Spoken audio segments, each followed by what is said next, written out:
Vou iniciar nosso estudo recordando que um estudo sério obedece rigorosamente a uma disciplina. Portanto, caso não tenha visto os vídeos anteriores, você deve vê-lo primeiro, pois as ideias aqui apresentadas tiveram aí seu início e desenvolvimento, ok? O link para estes vídeos está na descrição. Sejam bem-vindos. Vamos dar sequência ao estudo do vídeo anterior. Agora nós veremos as aplicações práticas que se espalharam rapidamente pelo mundo todo, até chegarmos à televisão. Quero que você se recorde que tudo isso que estamos vendo aqui são consequências de estudos muito simples que já vimos nos vídeos anteriores. Portanto, se você assistiu todos os vídeos, você está compreendendo corretamente como estas conquistas todas aconteceram. E você está se enriquecendo bastante com estes conhecimentos. Portanto, vamos seguir adiante. Veja que estamos focando no áudio de um filme. O nosso objetivo é compreender como essa tecnologia das válvulas produziram a revolução no cinema e passamos a ter filmes sonoros. Pois bem, com a tecnologia desta época, podemos ver que o áudio é gravado em forma de luz na trilha do filme. E agora vamos ver como é feita a reprodução disso. Vamos deixar de lado o problema de que o filme, quando é apresentado, ele não é apresentado de um modo contínuo. O filme apresenta um fotograma,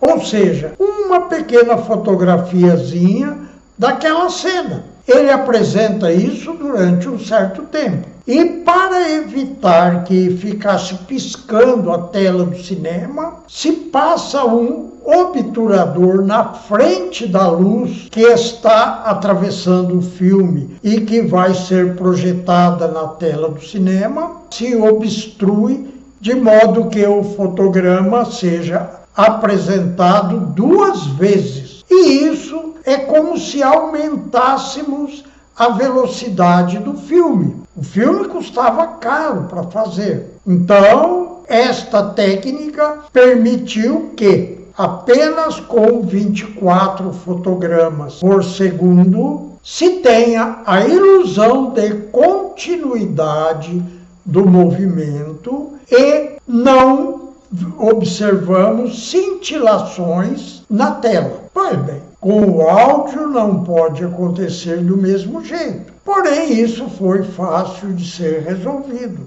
O eixo com uma garra dentada que puxava o filme trabalhava sempre na velocidade constante, de modo que o filme se esticava e encolhia de acordo com a exibição. Porém, vamos observar agora esta ilustração. Veja, o filme passa pelo obturador. Isso nós já falamos. Pois bem, há uma lâmpada que vai iluminar aquele ponto específico do filme, a trilha sonora. Essa luz, a luz desta lâmpada, é focalizada na trilha sonora e a luz que consegue atravessá-la é dirigida para uma fotocélula ou uma célula fotoelétrica. E a variação de luz que acontece na célula é que vai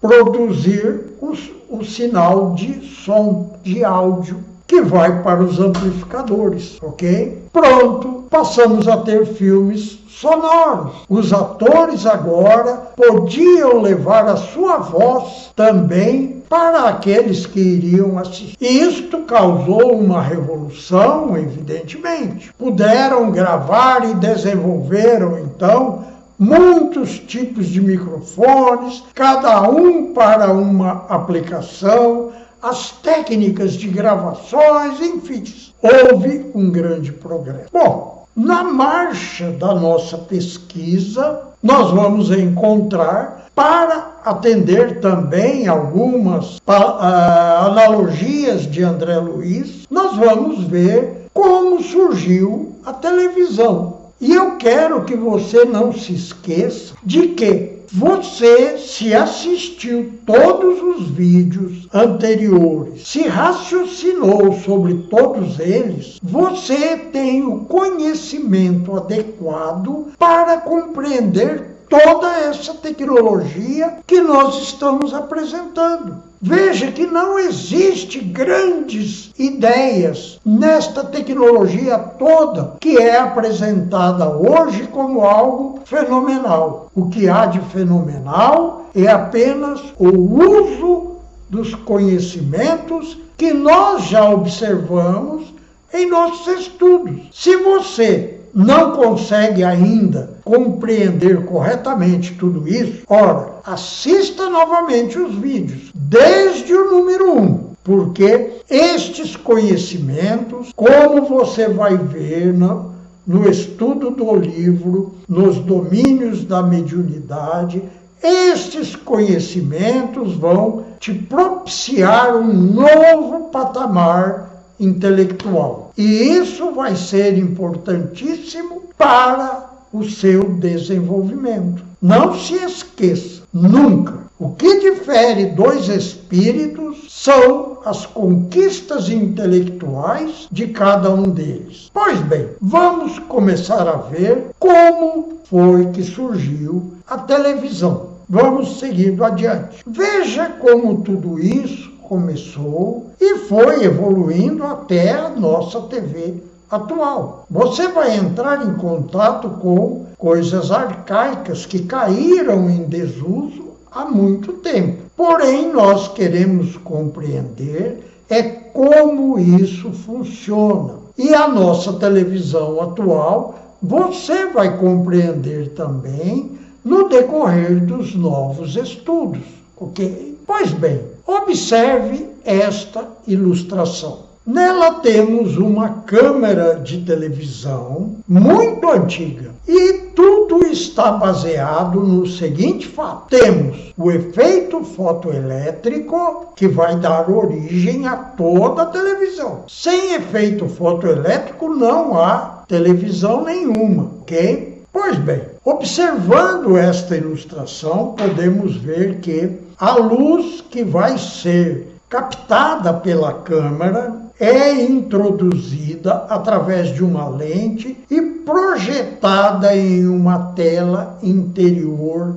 da câmera. Bom, esta tela interior, ela é composta de uma placa metálica, depois temos uma película de mica, que é um material isolante, porém se pode obter películas extremamente finas, e sobre esta película é depositado microscópicos grânulos de césio. Pois bem, para se produzir célula fotoelétrica. Estes cristais de césio são isolantes elétricos, eles são péssimos condutores de eletricidade. Portanto, quando um pequeno fragmento daquele microscópico, uma poeirinha que está lá, recebe um feixe de luz, ele emite elétrons e fica carregado positivamente, porque ele não tem como recuperar elétrons tirando-os de seus vizinhos.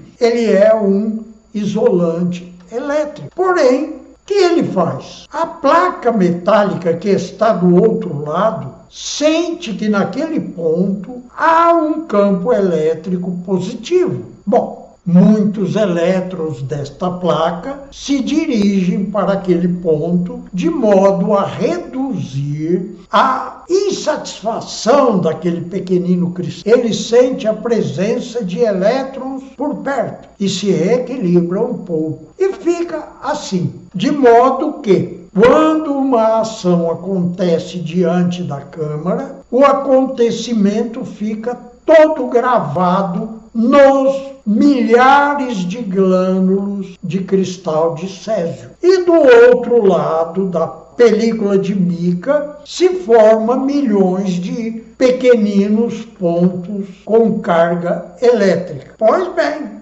você observa na ilustração novamente que há aqui um dispositivo que vai produzir um feixe de elétrons. Ele possui aqui um filamento, uma bateria que alimenta esse filamento e o aquece, fazendo com que ele liberte elétrons. Depois nós temos aqui, a ilustração nos mostra, que nós temos um disco que funciona como uma espécie de lente. E esse disco forma um campo elétrico positivo muito grande. Depois nós temos 4 placas, 2 no sentido vertical e 2 no sentido horizontal. De modo que o fluxo de elétrons emitidos pelo filamento vai atingir os cristais de césio de um modo que possam ser controlados pelas 4 placas que estão aqui. Elas recebem sinais elétricos que vão desviar o fluxo de elétrons que sai do filamento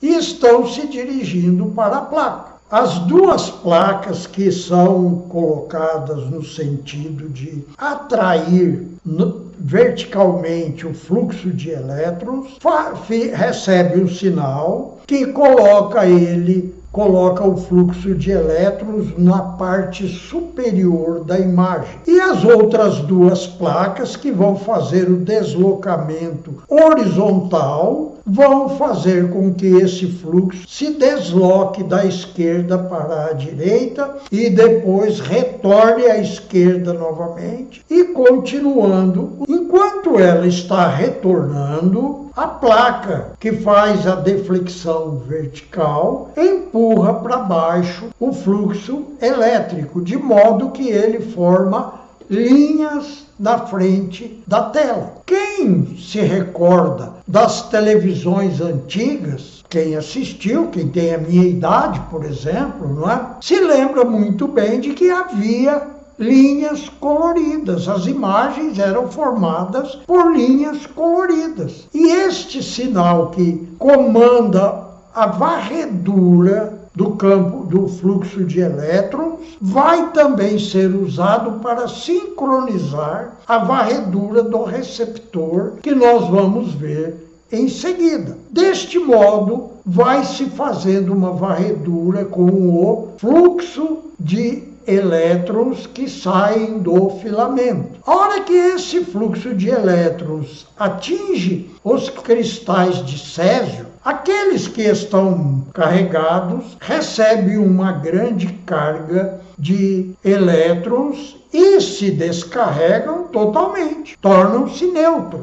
Há um anel metálico que vai captar esses elétrons que não foram utilizados pelo cristal de césio. O cristal vai repelir de volta esses elétrons, assim como repeliu elétrons quando recebeu a luz. Bom, agora todos esses elétrons são captados por esse anel metálicos e eliminados do interior da câmara, que passa a eliminar novamente elétrons do cristal que estão recebendo luz. E assim a varredura da tela toda é feita. O nosso sistema de televisão que existia aqui antes da fase digital, ele fazia 60 varreduras por segundo na tela da câmara e na tela da televisão. Pois bem, agora, o que acontece com a placa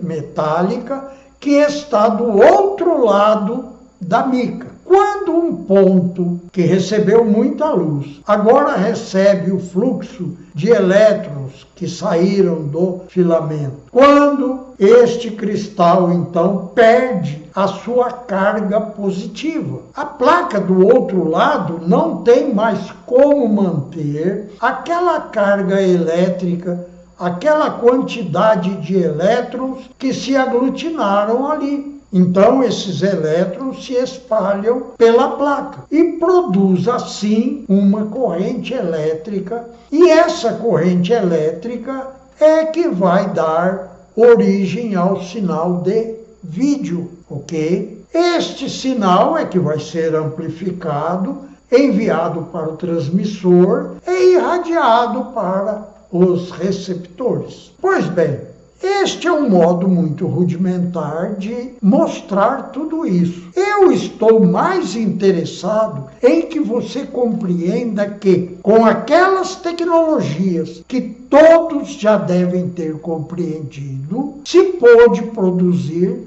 a televisão, tanto o receptor quanto os transmissores. Pois bem, nós continuaremos nossos estudos e agora, nos próximos vídeos, vamos nos encaminhar para os circuitos feitos à base de cristais, os chamados estado sólido, a eletrônica do estado sólido, que substituiu quase que completamente as válvulas. Até o próximo vídeo. Na ilustração há um link para que você veja em detalhes um vídeo sobre a evolução da televisão. Assista. É bom você conquistar conhecimento, porque o que difere um espírito do outro é o conhecimento conquistado. Pois bem, agora nos veremos no próximo vídeo. Até lá!